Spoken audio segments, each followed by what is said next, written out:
All right, everyone.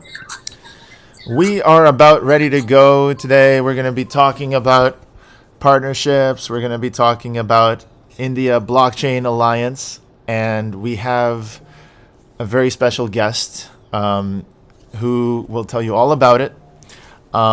With me, as usual, I have the Intercoin team, members of the Intercoin team. And just say a shout out, starting with Norman. We got Norman, we got Elena, we got Stacy. Go ahead, Norman. All right, continue. Yeah, just wanted to let everyone introduce themselves. If this is the first time people are hearing about it, hearing about the show, just say what you do at Intercoin, and we're going to kick off the show, basically. So starting with Norman, then Elena, then Stacy, Carter. So let's kick it off.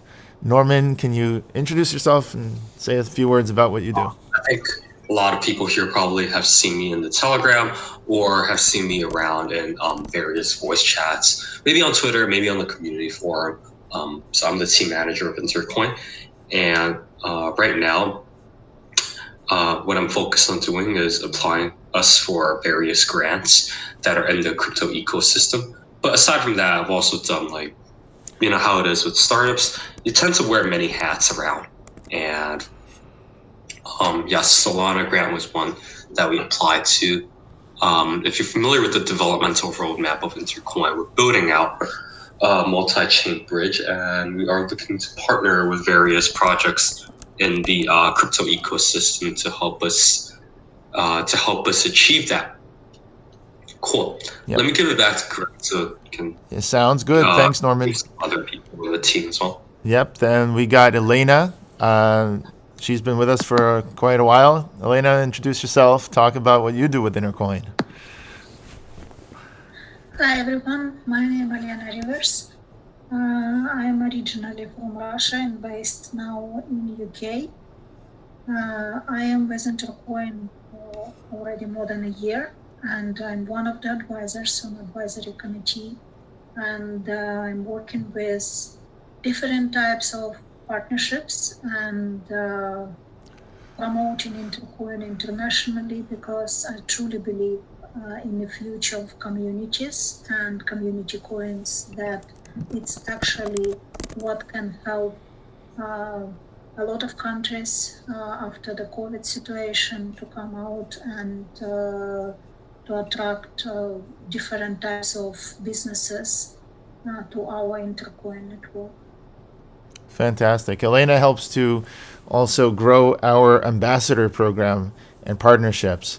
When we get into it today, we talk about partnerships. I want to note that Elena plays a big role in making those partnerships happen and reaching out. All right. Then we got Stacy. Stacy, same thing. tell us about yourself. Hey. Hey. I just want to say welcome all the new people in the room. Thanks for coming. It's nice to always see new people join. I'm with Intercoin, and I'm in charge of building the community. So anyone I don't know, there's probably people in here that majority of people are familiar with crypto, and then there's people probably that are just learning in that. But when you're in the crypto industry, a lot of people reach out, marketing companies and all that, and a lot of fake stuff like that. So we are actually doing a different approach. Like, we're not getting into all that extra stuff. We are organically building the community, because that's what our project is all about, is communities. So we have a team, and we're just out on social media and doing different things. Kind of a little bit of a different approach than many other projects, but we're building the community to see how communities are built. Exactly. Stacy comes from a great background of building communities. If she wants, she could tell you about the kind of media empires she's already helped to build. But anyway, I just wanted to say that this is all about community, and Intercoin has a secret weapon. The secret weapon is that we can actually help communities create their own currencies, and they can create their own stuff. So just wanted to also introduce Carter as well. Carter, can you talk a little bit about yourself and what you do?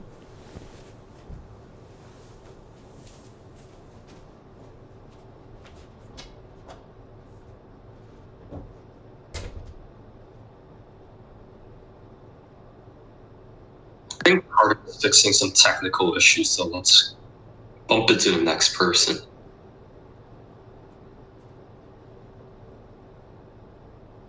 Yes, he might actually be out sharing to get more people in the room, to be honest. Yeah, problem. Hello? Okay. It sounds Craig, like Carter have difficulties with his sound. So in this case, I would like sorry to about move that. forward and introduce our speakers Yes. who actually came on the call.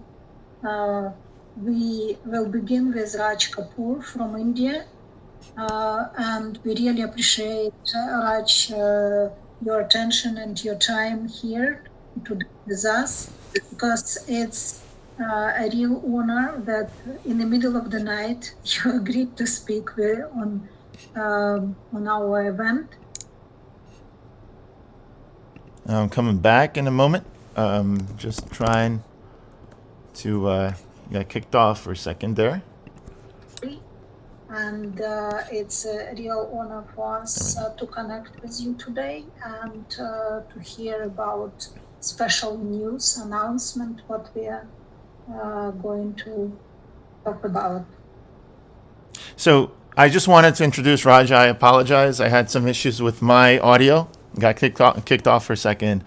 So I'm very excited to be partnering with Raj. I know him already for several months. He runs the India Blockchain Alliance, and he's involved in a lot more things. India as a country, as you know, has been going back and forth with crypto for a long time.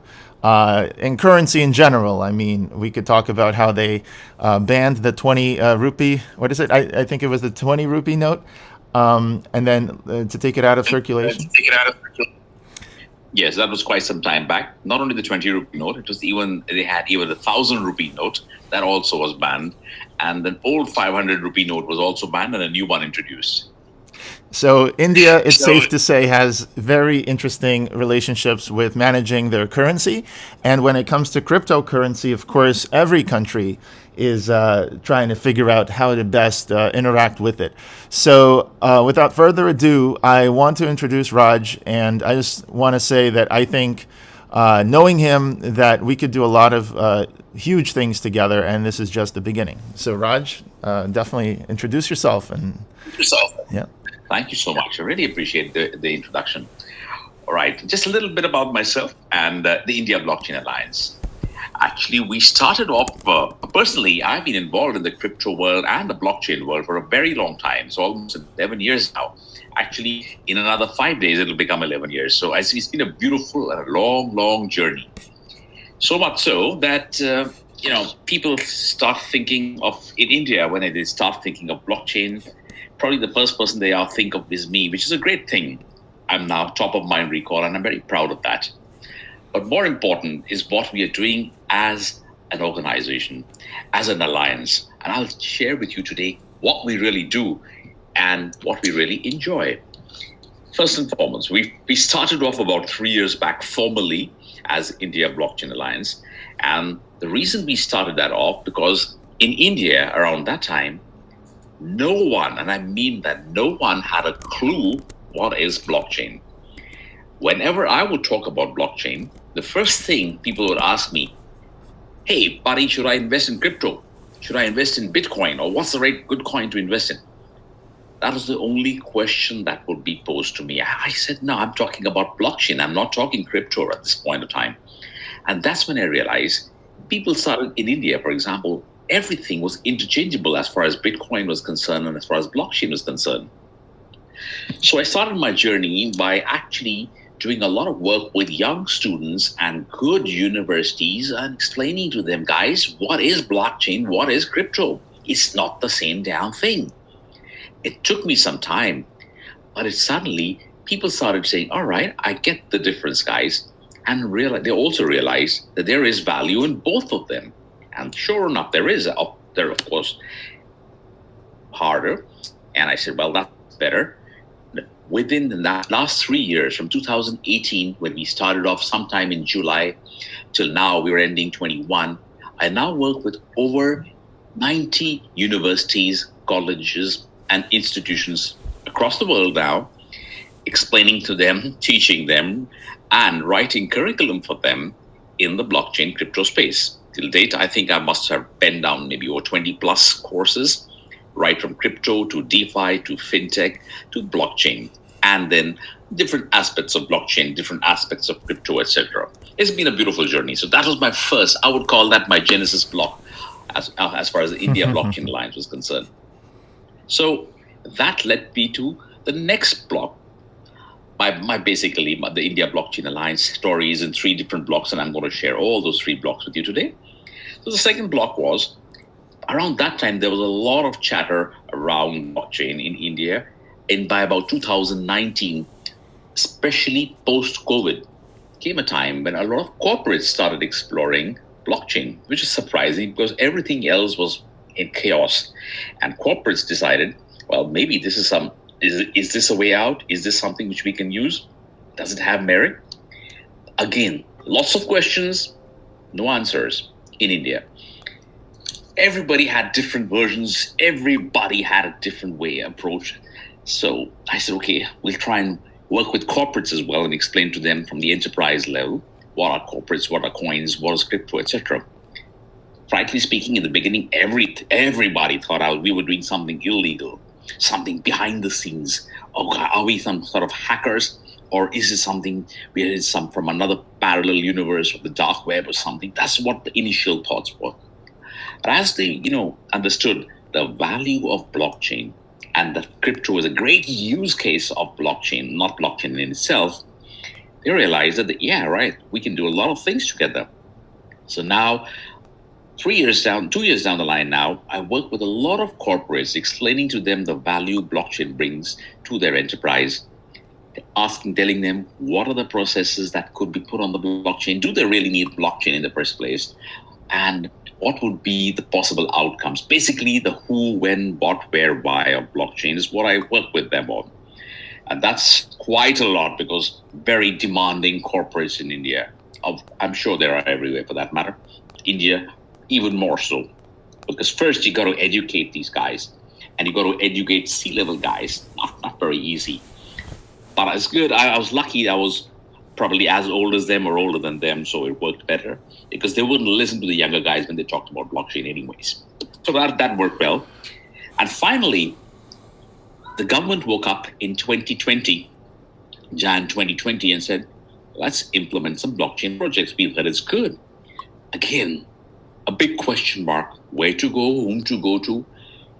We were fortunate to have made a mark by that time, and we were doing a lot of projects, we were doing a lot of training, we were doing a lot of education activities, but more important, we were evangelizing blockchain, helping people understand, not only in the main cities. And India, friends, is a very large country, 28 states, 8 union territories. So it's like 36 Indias in one country.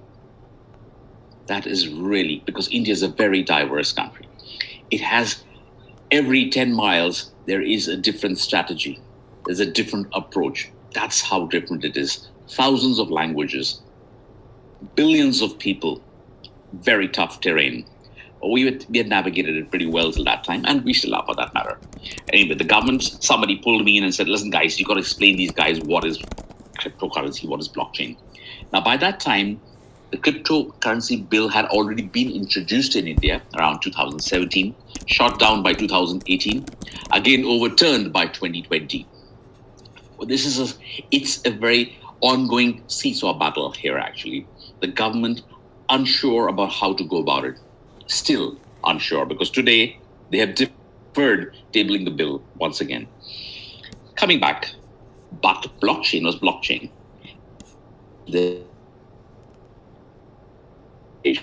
What it can bring in the processes, trust, visibility, things for what a democracy stands for. And that really helped. Slowly but steadily, the government started rolling out smaller projects, proof of concept, pilot projects, whatever you may call it. In India, out of the 28 states, 14 states today have ongoing blockchain projects. And we're very fortunate to be involved in about 12 of them. 12 states, not projects. There are about 90 odd projects overall happening in India, maybe a little more now. Every day something new comes up. But we are involved in a fair lot of them. Apart from that, I just shared that with Greg just yesterday, that I've been very fortunate that we've been appointed as advisors to the government of India and the finance ministry for advising them on the bill, on this crypto bill, which is really every day in the news nowadays. Why is it in the news? Yeah, we all know this dance. It's been happening. We ban it. We let it. The Supreme Court overturns it. So technically, it's still illegal to trade crypto, but there are no regulations. And I think the government really needs more time to figure out the regulatory framework out here. And that's why they have been delaying this. They were first sitting on the fence for a long time, yes. However, over the last 2 years, there are more than 150 million are trading in crypto today. And that's a lot of people. That's more than the population of many small countries. That's a lot of people, yes. And now you have too many, and it's all there for everyone to see. So the government says, listen, let's do something. We can't get these guys disappointed because there's a clamor from the people. Let's get in place, either ban it or say everything is all go. So that the government, of course, doesn't want to ban it, because if it does so, it makes a lot of people very angry or unhappy. And it also means a flight of funds from outside the country, which is not the right thing. So instead, the government has now rebranded its policy and said regulatory framework of the Bitcoin and cryptocurrencies bill. That name change itself is an indication that there is a paradigm shift in their mindset, that they don't want to ban it, but they would like to regulate it. 6 months now before, if you had asked me, everyone said, no, they're going to ban this. They're going to ban it. That's for sure. It's for sure. It's going to be one of the countries which bans crypto.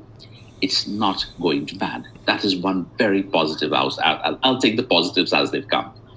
So that's what we're doing now. I'm now involved with that. We have submitted our recommendations, suggestions towards policy.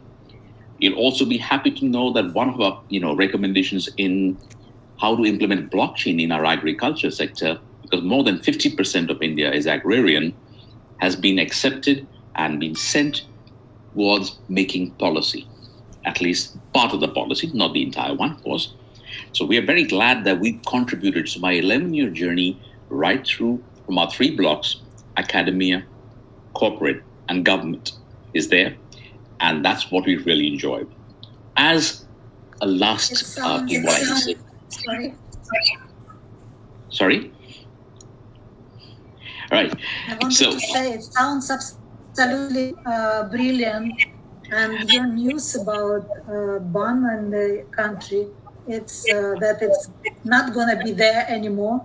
Everyone was afraid, yes. And now we can see that communities can contribute, can use cryptocurrencies for their payers as well. Absolutely. And you're right, Alina. And that's what we've been doing here. We've been building a very large community of people who believe in the technology, who believe that it is going to be the future for a lot of us.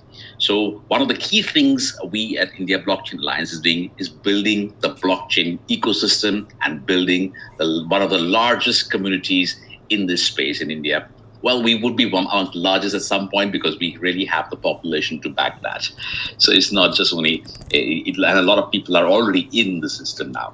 So now we're doing great there. And of course, the last thing I would like to say here is we work with a lot of our international partners because whom we trust and whom we believe are really creating and making a big difference. We want them to come to India, share their knowledge, share their experience, share the products, and we help them navigate the very, very, very tough Indian terrain and help them get their points, their solutions into the nation, which needs, and everything today works in collaboration. None of us can work in silos.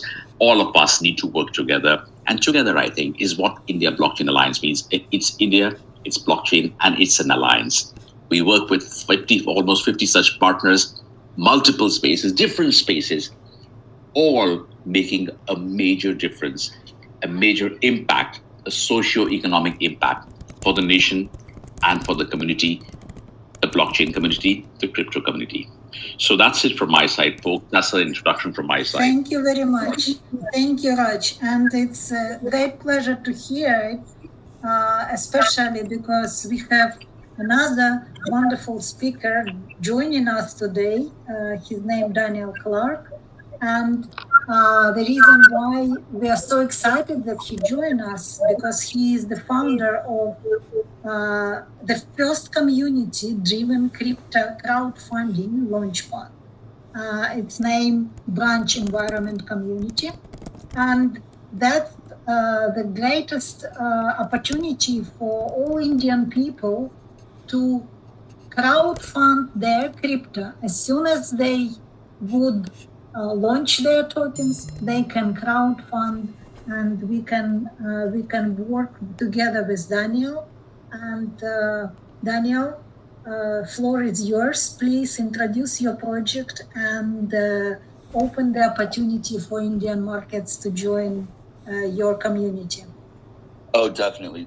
And Raj, thank you so much. I mean, you did amazing just now. It's going to be hard to come after you, man, but amazing. And hopefully we can connect after this, because I think there's some awesome opportunities for, Branch and for your alliance. But let me go ahead and jump right into it. Branch is, as Elena said, the first crypto crowdfunding platform community. Basically, quick in a nutshell, the way it works is projects that have already launched, they need a second round of funding, or they need some injection of funds, added holders, you name it. Our project tries to offer that by pooling the taxes from transactions from our community, from our token trading, from Branch. And that pool it's crowdfunded and sent out to whatever project our community votes on. So on the back end of our website, basically projects list with us, and every week a new round of projects lists. Every week their communities are encouraged participate voting process, and at the end of the week the votes are all added up. The project that wins the most votes from our community gets whatever the total pool of crowd funds from taxes that week. We definitely have a lot of plans to expand it, to do multiple winners from different segments like DeFi, Metaverse, stuff like that. But as is right now, that's where we're at with it. It's a great opportunity for somebody like Branch and for like your alliance, Raj, because if you're working with multiple projects, we can offer that extra oomph once they've launched and once they've gotten off the ground. We can put them through the Branch environment. And some projects may win, some may not, but that's kind of what we're here for. And we want to grow into something like an incubator of sorts and offer a suite of services, marketing, blockchain help, tech, dev, all that stuff. So we want to kind of grow into a little bit of an incubator, as well as the crowdfunding platform. But that's what Branch does, and that's what we try to offer to other communities. Is basically just that assistance. It's so hard, like, to get funding in crypto and all that. Sometimes you have a great project and it starts trading a little bit lightly, and the team is, it's got issues. They can't figure out what to do, and you just need that extra funding. So that's kind of where we come in, and we hope to really help a lot of projects down the road. Fantastic. Wonderful. It's really great to hear. Fantastic, guys. I think by working together, collaborating, we could do so much. And, if you want to send me the link, Dan, I'm going to throw it up also on the screen share that we're doing. I'd love to sort of have that up there as we talk. Let me send that to you right now. I'll send you, I can't message you directly. I'll send it to Elena, if that's all right, because it's not letting me message. You could throw it in the chat, Intercoin chat, for example, and okay. Yeah. Let me do that. I've just sent it to you, Greg. That's just sent over. Sure, you got it. So yeah, I can't I can't post in the Intercoin community right now. It says restricted. Oh, that's right. some You reason. can't post external links to that, haha, because we had a lot of people coming in and posting all kinds of crap. Of course. Just yeah. WhatsApp I've me. sent it It's to a, yourself, the Greg. website's I've sent it to your Telegram. Oh, you did? All right. Thanks, Carter. Yeah, if you check your DMs, I've sent it. There we go. awesome. So yeah, I Branch mean, environment.com. we're pretty much, to kind of just give like an update, we did our private sale. It went incredible. We're going public pre-sale through Pink Sale this Sunday. The market's so horrible right now. Like it's super bad. So we're trying to, wait for it to recover a little bit. We're going to go public pre-sale on Pink Sale this Sunday. We're doxed, KYC, I mean, everything, where nothing's being hidden. The platform, the D app is good to go. We've done multiple video tests and demos on other AMAs. So, I mean, really, we're just waiting to get fully live. And, in the meantime, we're reaching out to projects like yourself, trying to get a very solid, good group of projects on that first round of funding. Because a major component to this as well is that our branch holders, they want to buy branch and hold it for a long time, and every week receive what could potentially be another amazing project. They don't want to risk that, casino roulette. What do I buy? What do I buy? Let me sell one coin, buy another. Like, we need to offer them projects that are legitimate,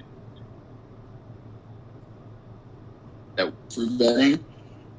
So I mean, we need to do a really good job in providing the projects that we list, and then hopefully the end of the year, you've held branch for a whole year, you've got 52 extra coins, each one per week.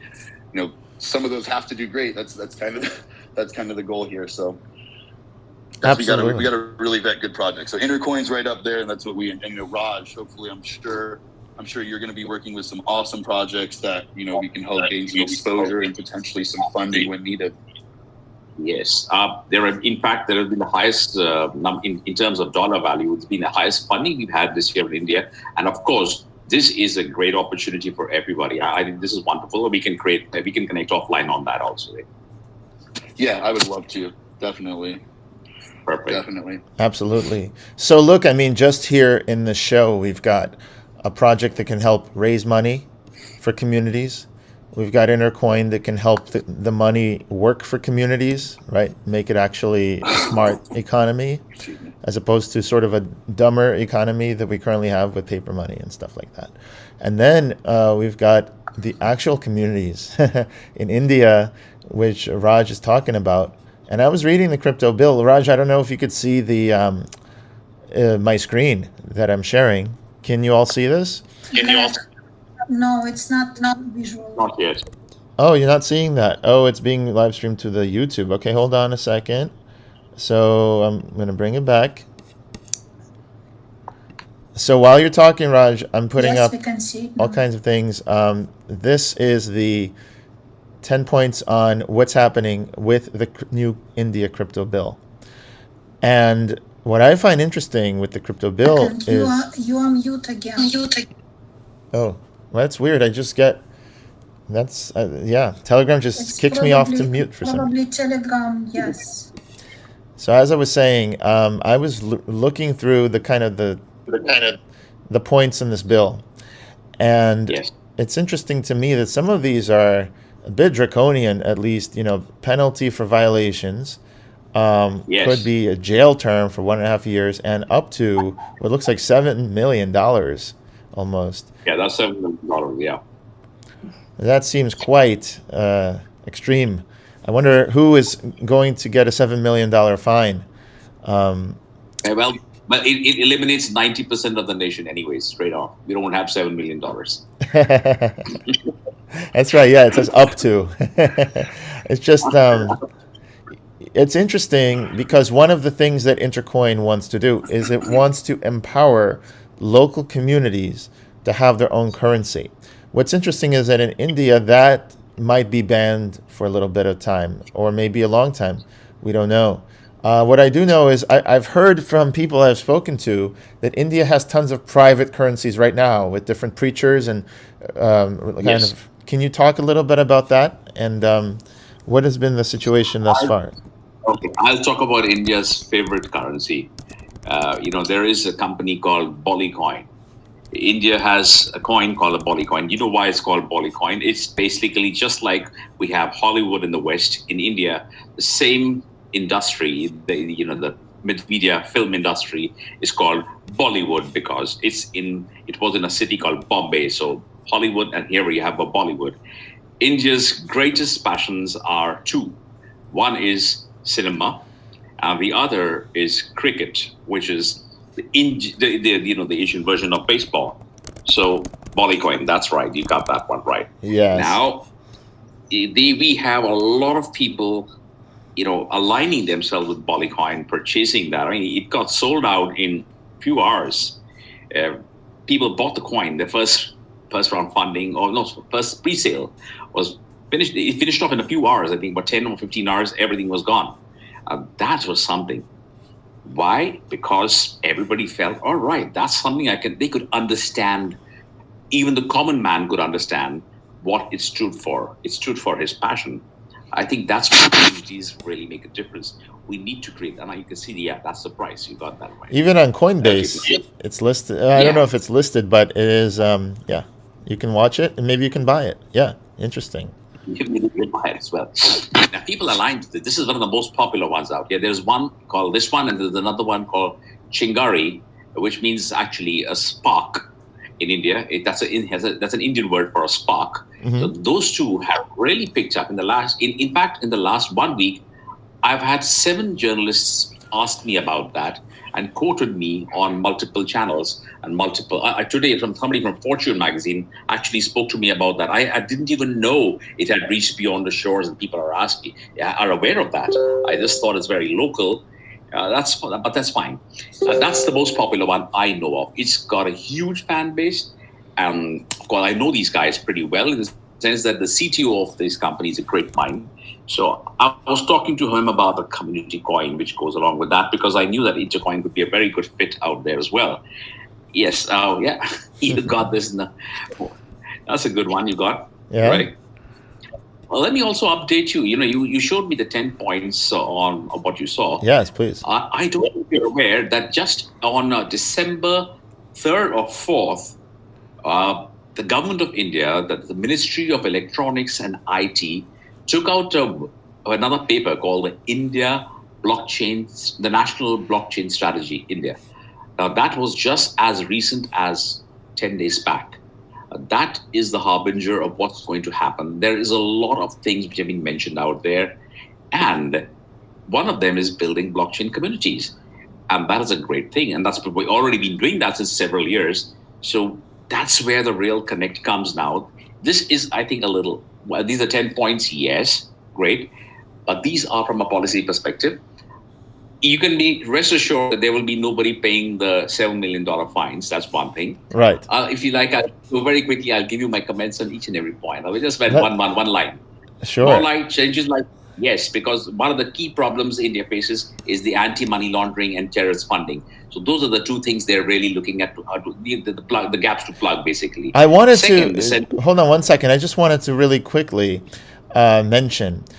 At first, I thought that they were banning the kind of thing that Intercoin wants to help to do. But then what I realized is actually, if you go here, it says to ban all private cryptocurrencies. So when we talk about city coins, and I'm going to just mention that Intercoin is talking about creating city coins, sort of helping to create coins for different cities. And sometimes, I think I could show this, sometimes we get messages from people. Let me just switch to, I can't. I need to make the screen bigger. Give me 1 second. So, I see. Well, all right, I'll show later. But basically, we get messages from mayors, or people know mayors of cities who want to do it. So those aren't private. It could be that if Intercoin helps cities to have their own currency, which is what my passion is, then the city would not be a private crypto. It would be a part of the federation. And if that city, like you said, a lot of it is rural as well, if the cities and towns are more resilient and happier and better health outcomes and everything, I think the government would be happy about that. So yeah, so all we need to do is call it a token. I mean, rather than a currency. That's it. That's That verbiage is better always. That's one part. And the second part is, apart from cities, India has hundreds and thousands of other communities. There are lots of communities, and I've been having a lot of discussions with a lot of community leaders ever since we started talking, Greg and Elena, and they've had a lot of interest in this. In fact, I've got a whole slew of meetings lined up for you guys in the coming few weeks post-Christmas, and I'm going to enjoy the Christmas, and then I'm going to tell you, guys, back to work. Well, that's been a bit, for example, there are communities based on professions, there are communities based on caste, lots of them, and all of them. And I think when we discussed the Rohingya project, when you discussed that with me, that was a real game. That's sort of, a lot of people got enthused by that because it actually lifts a community from a socioeconomic perspective. That's what a lot of Indian communities need. And that's where I think we can actually build and integrate the Intercoin beautifully there. I think it's going to create a real wave there. I totally agree. I mean, so Intercoin, I want to mention, is building two different things, at least. It's helping communities to have their own coins, but it's also started to help communities have their own NFTs. So when we talk about, clients that have paid us money to create these things, like here's an example of a client that, we keep adding more and more NFTs, and you could see NFTs coming. All of these things should be available to any community to be able to do. Yes. And NFT is one of the biggest things happening in India. It's one of the biggest. I get invited every second, third day to a talk show somewhere where I talk only about NFTs. Haha, interesting. Yeah, we're implementing NFTs into Branch because it's just the for lack of better words, the thing to do. And we're doing like participate to earn. So like, I mentioned the voting system, and we want people to participate. We don't want them to just hold and not vote. So you get credits to vote, and as you use the credits, it's almost like cash back on a credit card. So every week you're encouraged to actually vote, use all your credits, and then you earn rewards back in the form of NFTs or credits that you can use on our online store to buy other things like merch and so on and so forth. But NFTs are huge. Like if you don't include an NFT component in your project, you're just leaving, meat on the bone, for lack of better words. That's exactly right. So because Intercoin has all this demand, people are trying to throw money at us to get NFTs for them. I think around the world there's so much now, potential for a market, and that's what I care about, serving communities. If you can have NFTs, that's what Intercoin can do for you. So one of the things I noticed here is that it does say, the bill says that it seeks to allow cryptocurrency as an asset and ban its use as payment. That's what's interesting to me. So NFTs would be an asset, for example, and that could be interesting. Absolutely. And I mean, as of right now, you can write everything can be written and established. Maybe that's the intent, but it's still not going to happen that way. I can tell you for sure there is going to be a lot of iteration, because if it was to be happening as it is, we would have tabled the bill next week. The very fact that we deferred it for another couple of months speaks for itself. There is a lot of rethinking going on, and there's a reason for that.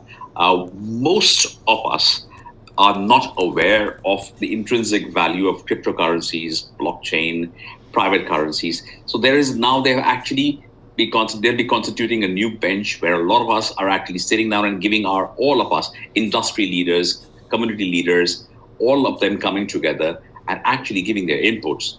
And from the pulse, I feel it's going to be a very different bill which actually comes out. Also, I think when we start talking about NFTs, I'm going to talk in a moment. I'd love for you and Dan to kind of just discuss fundraising.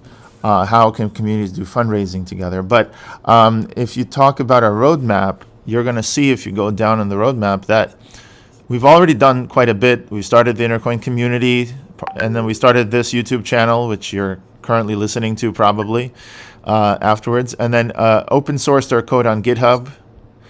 The exchanges started listing Intercoin token, by the way, and now we're working on launching the Intercoin app.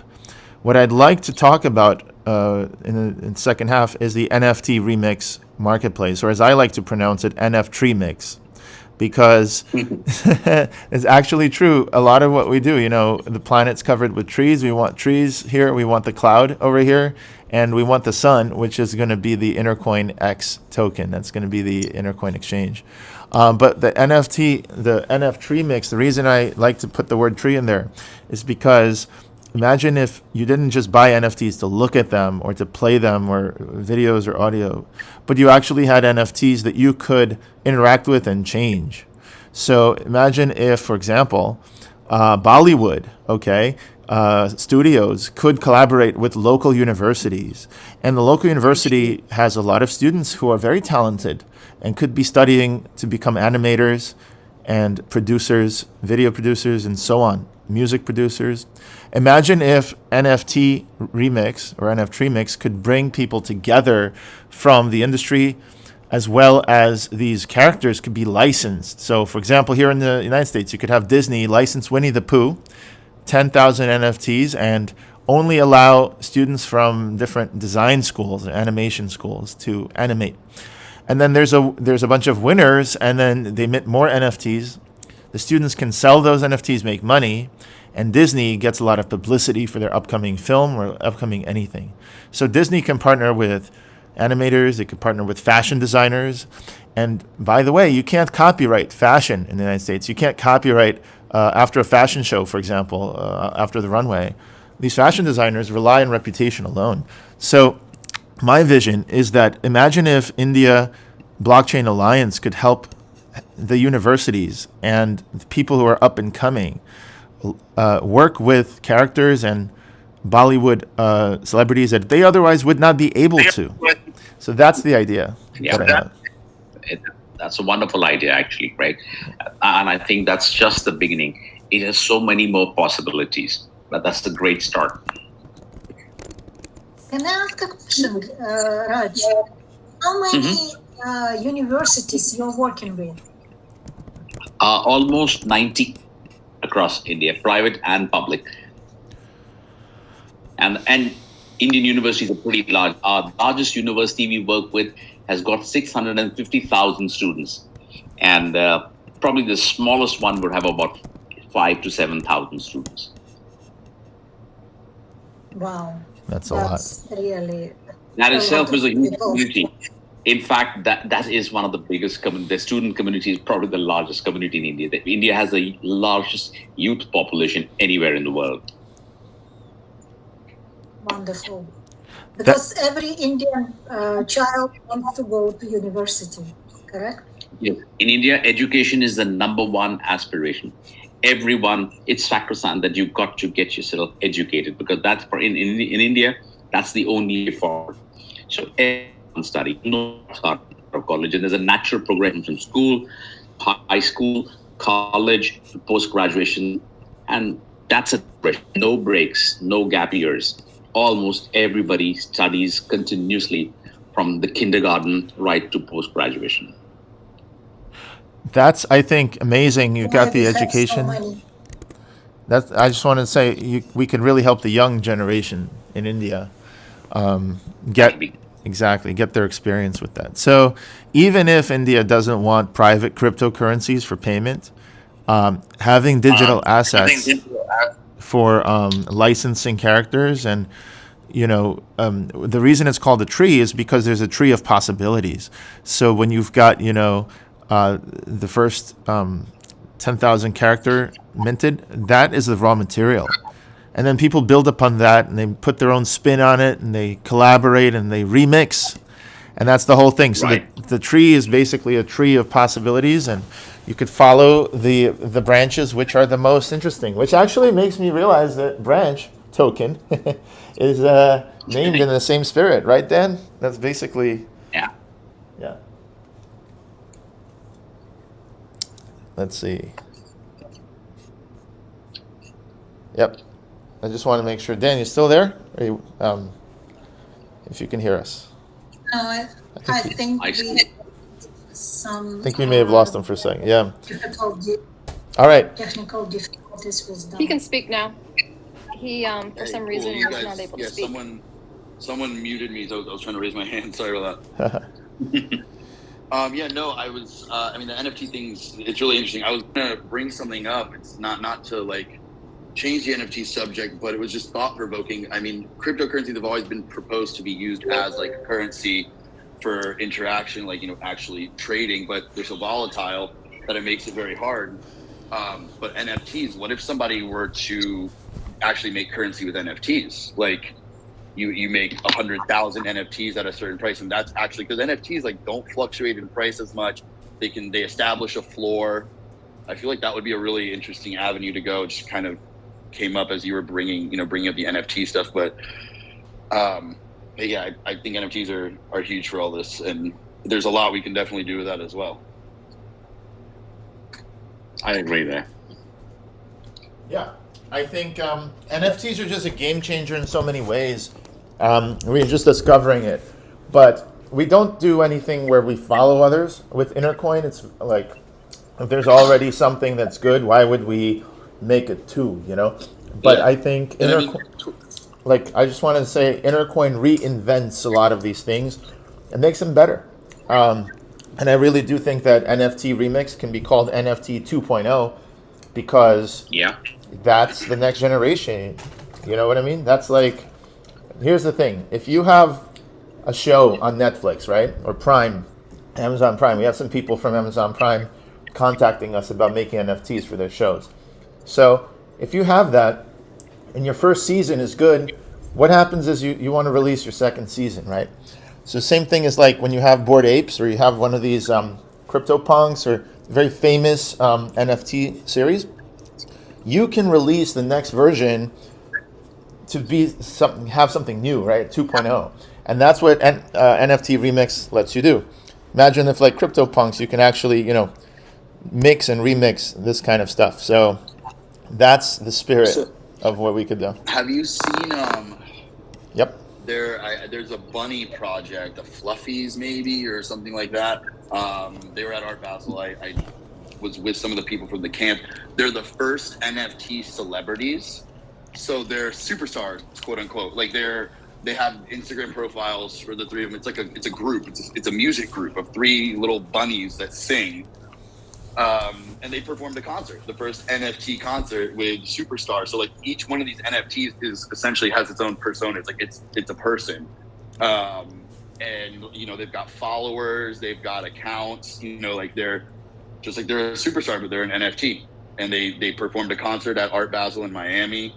So it's like kind of like what you're talking about. You make shows with these NFTs, and so we're gonna go towards a direction where NFTs are going to be like people will follow them like an icon or just like another influencer. It's going to be a computer generated person. So kind of crazy to think about as well. Well, I think that in general, it would be very crazy to see what happens with the metaverse. I'm worried a little bit about deep fakes.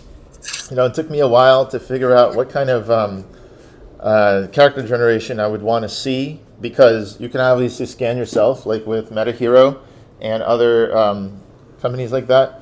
But the problem is, once you've got a 3D model of yourself, that just facilitates deep fakes even more. And so we did an episode, I think, of Intercoin show. What is it? Last week? No, 2 weeks ago, when we talked about gaming and NFTs. I think it was last week, actually, right? Right, Stacey? I think. Anyway, we were talking about gaming NFTs. And I was showing how you can generate a character. Literally, I think it's Ready Player Me. This. Ready Player One. Yep, but this one is Ready Player Me. That's the site. Oh. Yeah. Like the game or like the movie, whatever. But I think you have to. Well, like the movie, but they called it Ready Player Me. And the interesting thing is, when you create a character avatar, this one, it actually takes existing Memoji stuff, okay? So it could actually do like a full body thing or like a half body thing. So if I was to do it here, for example, you could choose what features you want. You take a photo, and I don't know, like sometimes you could do a camera. So I'm actually going to do a camera here just to show you. Here I am. This is me. Need to fix my hair in these things. So I do the camera thing, and then check this out. It basically creates, not exactly from your, it doesn't digitize your photos. What it does is it takes all the components that it already has, like the hair, for example, right? You can change hairstyle, you can do whatever. And it tries to pick the combination which matches what it just saw, right? Like blue eyes, for example. Beard, all that kind of stuff. So this stuff, I think you can't really deepfake because it's clear that it's not you, right? It's a stylistic representation of you, and sometimes it could look even more polished and better, right? There's no moles on your face, there's nothing like that. So basically, I think a lot of people are going to digitize themselves like this, and then the question is, what can we do with that? And I think NFTs and metaverse are going to play a big role in this. So what you're talking about, characters performing, all this kind of stuff, yeah, NFTremix can help them, be animated in all kinds of stories and stuff like that. But that's what I see. I see this kind of thing happening with Winnie the Pooh, but also with real people like Angelina Jolie and others. That's what I'd love to see. Animated Angelina Jolie stories that are written by people who Disney does not directly employ. And I think that's where NFTremix can help to create these cross-pollination of ideas, as opposed to just top-down pyramid hierarchies that currently is the way that we produce all of our media and movies, basically. Greg, can you talk about royalties with the NFTremix? Royalties, sure. So basically, Intercoin works on all kinds of smart contracts. One of our current smart contracts that we're currently working on, as we speak, as we're doing this show, developers are working on, is called a non-fungible token contract, obviously. One of those things is we talk about how we can do royalties. Now, 13 days ago, I wrote this, for example. I keep iterating, and I'm the architect of a lot of these things. I figure out how to create smart contracts which consume less gas, are more flexible, and interoperable with everything else that's out there. That's very much important. We've done this before with authentication protocols, my first company. Literally, that's what it says. Authentication protocol is secure, private, compatible with nearly everything out there. So if you follow us on GitHub and you're a developer, you could see a lot of interesting progress of how NFTs are going to be done in the next few months. And I think in a way we are a trendsetter, a leader in this, because we've been in the trenches. We had to figure out how to make things work. We're always learning, but more importantly, I think we are inventing. We're inventing new techniques. We're inventing new economic models, like I've just described, and content models. That's another thing that's very important, is we aren't just about creating, creating smart economies is a huge thing. And we're not just about that, because my first company, Cubix, is all about creating collaborative documents, collaborative platforms. So maybe another time I'll talk about, another show, I'll talk about how we can monetize digital content. Because right now what's going on essentially is, open source software has a tough time to monetize itself, like Linux. Also content that people create. NFTs represent a way to monetize that. But there's other ways you could do that too without invoking scarcity. Because scarcity is basically saying, okay, there's X amount of it, and if more people want to use it, tough. That's it. The price goes up, there's only a limited amount. That's not necessarily always the best thing. Like if you, for example, journalism, right? Journalism was disrupted very much by the internet, and they responded by basically having stuff like this. Here we go.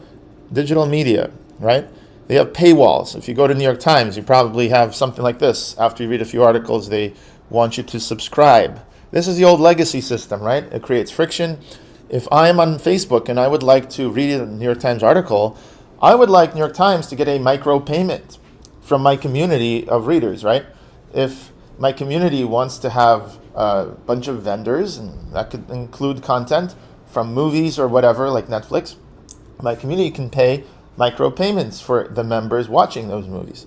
So the idea of intercoin currencies, India says it's going to ban private currency. I'm not so sure India is going to actually ban Netflix. I don't think they're going to ban, Patreon.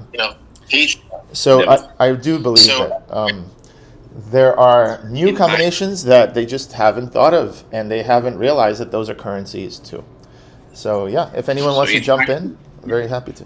I want to say something here, Greg. In fact, what you said is very nice. I would love to have a small note on this. I'd probably take it, and when we talk about policy, make some recommendations from this perspective as well. That'll be nice. Absolutely. So that's what I would love to see. I don't want to see more banning overnight, like it says here. I don't want to see this kind of stuff. What I would love to see. Yeah. I mean, this is something nobody wants. It was a bad chapter in our history, so it's okay. We went through it. I think no one's going to make this mistake anymore. Exactly. I do believe in, I'm sort of a libertarian, but I'm a kind of a left libertarian. I believe that industry that moves beyond the current systems of top-down employment and moves towards collaboration, open source, GitHub, Linux, all this kind of stuff. I think that is a great alternative, and we should explore those alternatives to see what can we do. Because things like GitHub, things like Wikipedia, imagine if every article on Wikipedia was able to reward people for improving the article. Imagine you could earn Wikipedia coin for doing that. Or a GitHub project, like GitHub has, Linux, a very famous project.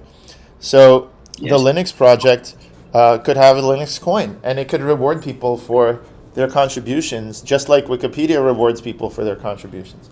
So, and by the way, they can even punish people for vandalism or introducing bugs by taking away some of their coins as well. So those are some ideas that we could implement on the internet, and we can implement them also in real life as well.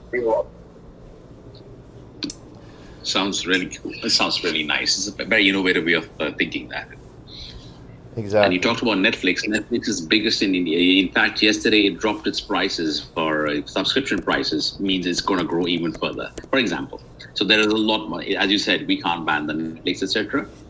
And even the private coins, there is not going to be a ban. There's going to be a lot of regulation around that, nothing else. Exactly.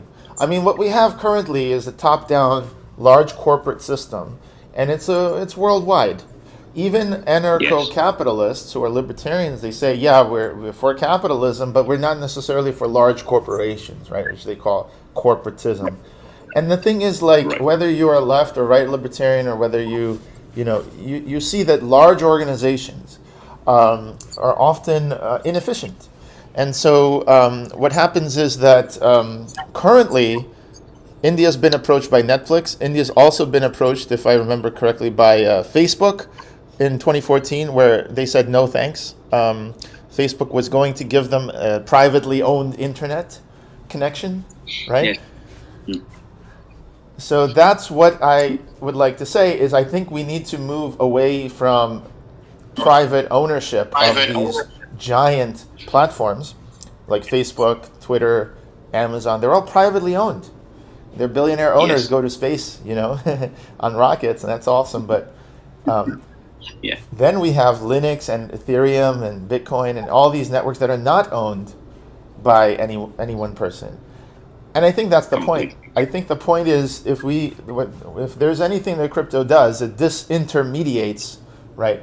The intermediary is kind of reduced to zero eventually in the end. And we've seen that not just crypto, but we've seen that with voice over IP.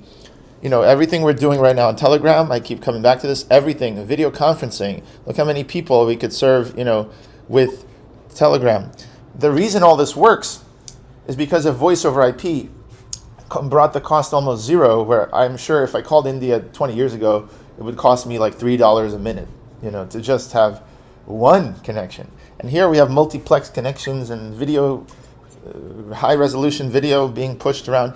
And my point is, the reason that worked is because we moved past the AT&T monopoly and the switchboard operators, and we basically created an autonomous system that routes packets around obstacles, and if something's more expensive, it simply routes around it.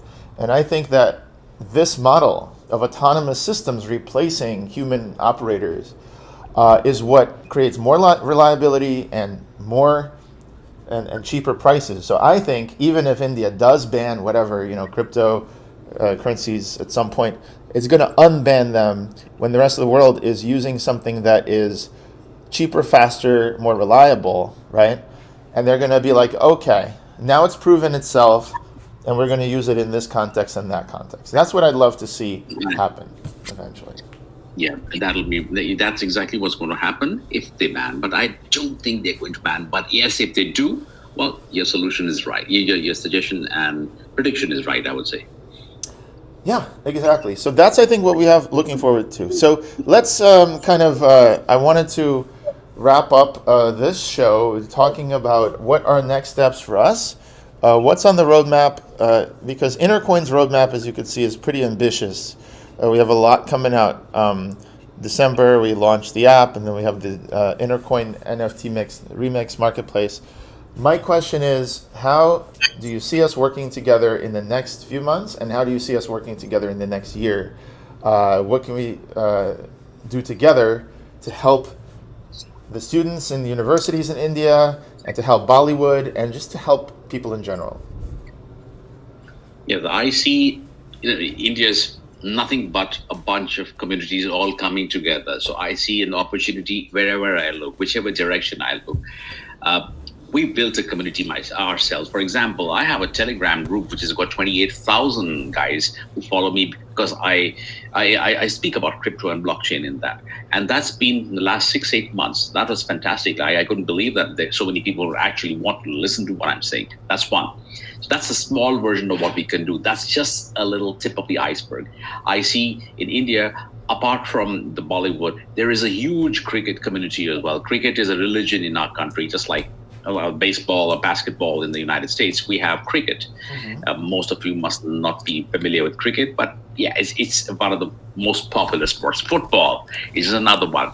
There's a community whichever way we look at it, and I think apart from that, there are communities which can do with social upliftment, like the Rohingyas project, which you guys have done. I think communities like that will immensely benefit from Intercoin. That's one.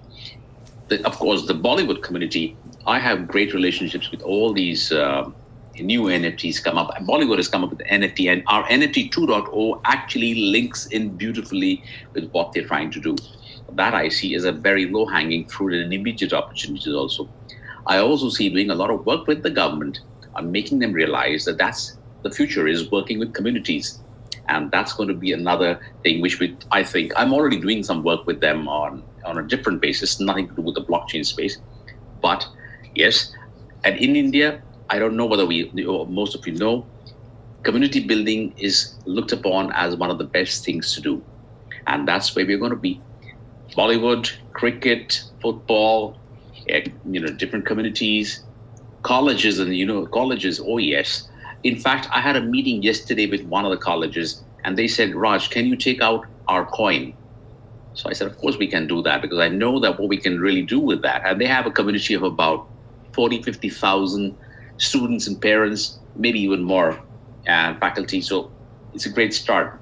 Like this, almost every client I speak to, or every organization I speak to, I actually ask them, why don't you have your own community coin? Or why don't we create something new in this space?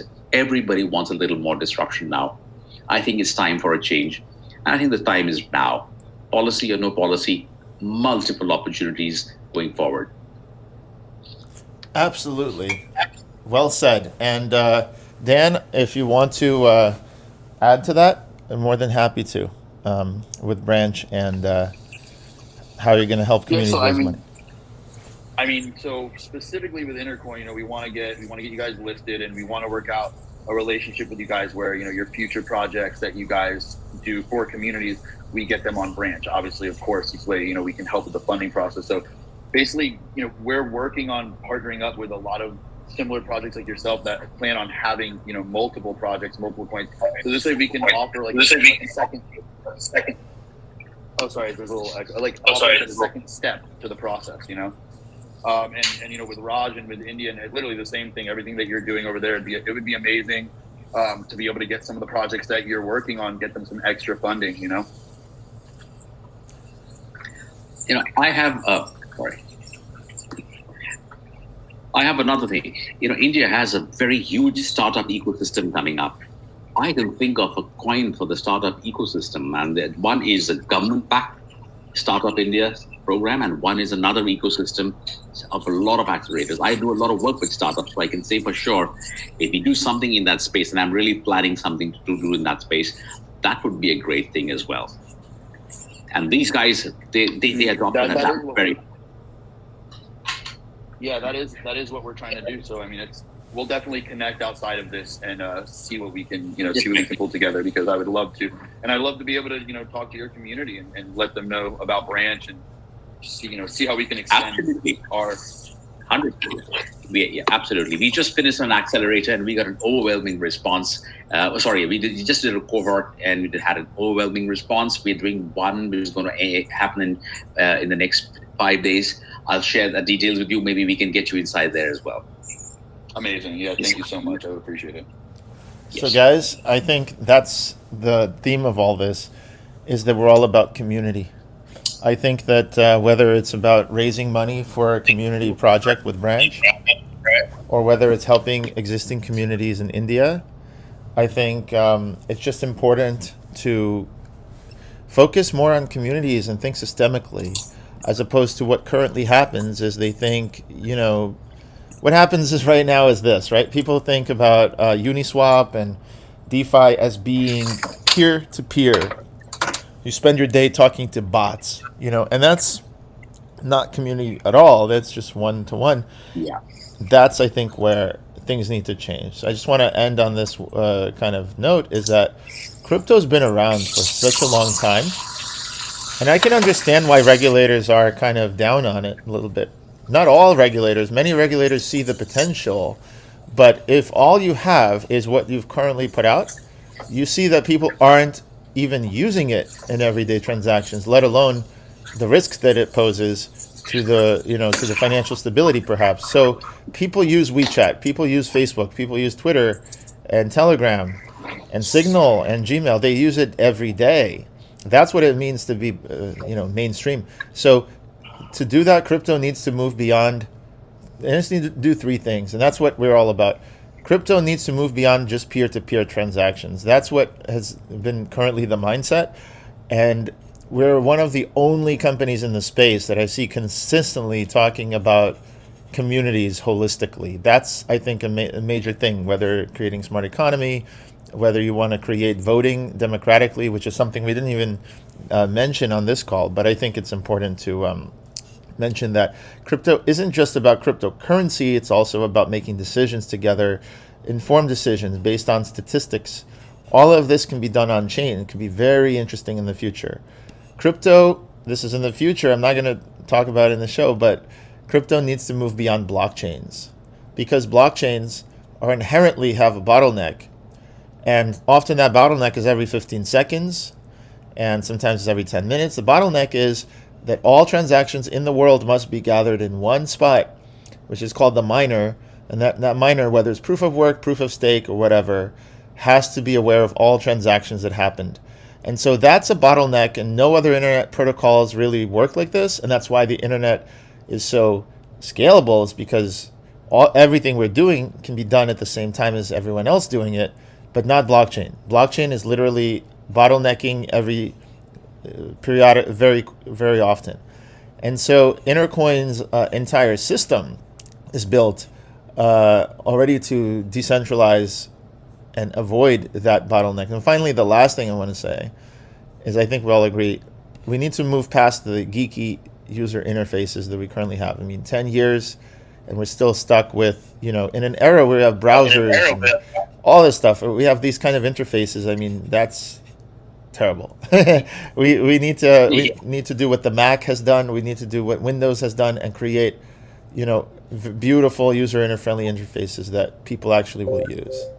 So that's it. Just wanted to get your takes on that, gentlemen. And with that, I think after that we're gonna end the show. Raj, what do you think about these goals? I liked it. I like everything what you said, especially the last bit of the interface. You got to have it as plain speak, palatable to everybody. If it's too geeky, it'll just turn people off. I think that's the best part of everything. I mean, I think that's the key takeaway from the last line which you said. Completely. You have to reach out to people. You cannot be too geeky. It turns off a lot of people, especially here. I know for sure. I'm sure it's everywhere, more or less the same, but here I can see for sure. Oh, it's everywhere, man. And I like Intercoin is the Apple. I like that part. We are the Apple. I think that's a good thing to leave it on. We are the Apple of crypto. Because, if not for Steve Jobs, we wouldn't have the iPhone, we wouldn't have the Mac. We would just still be typing in our, command line interfaces and yeah. That sums it up, I guess, from my side. It is the app. It is. Exactly. All right.